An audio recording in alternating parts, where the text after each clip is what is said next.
got a lot of sweet memories, but bitter memories too, I guess. It's kind of hard not to be a little bitter. But that's just life.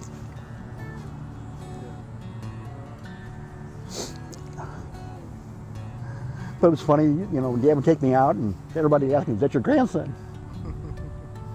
And he said, no, that's my boy.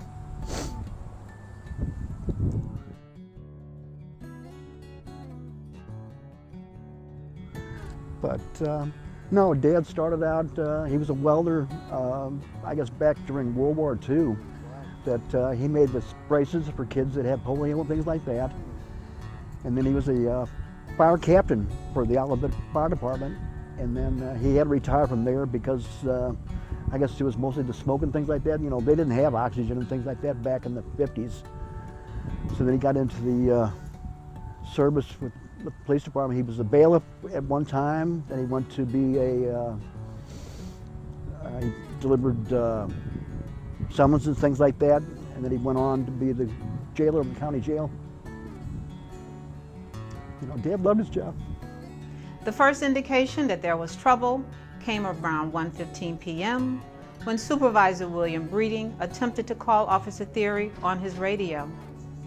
When Officer Thierry did not answer, Mr. Breeding checked the jail and found 2 dormitory cells open and inmates milling around in the area outside the cells. Mr. Breeding locked all doors and sounded an alarm, which was answered by approximately 30 St. Louis County and Clayton police officers. My dad was my hero. I was born in his late life. I've got 3 older brothers, one 11 years older than me, one 20 years older than me on the same day, and then 22 years older than me. So I had a very good childhood, except for Dad was a little bit older. There was a lot of things he couldn't do, but I guess more than anything, I remember taking me fishing, just being together. Dad worked hard all his life. Like I said, it was a shame that Dad couldn't have seen retirement. He had 3 days before he was going to retire, before this incident happened. It was more than a job to him. Can't say it was a calling, but he tried to do good for everybody. Because like I said, Dad was a friend to everybody. Didn't meet any, strangers.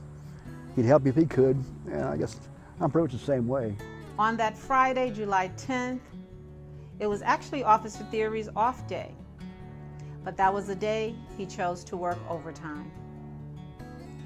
Corrections staff report for duty, walking through gates of wrought iron and in most cases surrounded by razor wire. The clanging shut of all the gates is the first start of the day. Wondering somewhere deep in our minds if we will walk out the same way.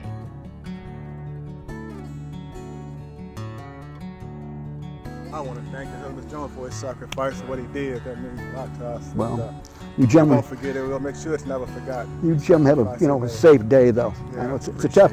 I know you're not on the street. Right. Hey, it can happen anywhere.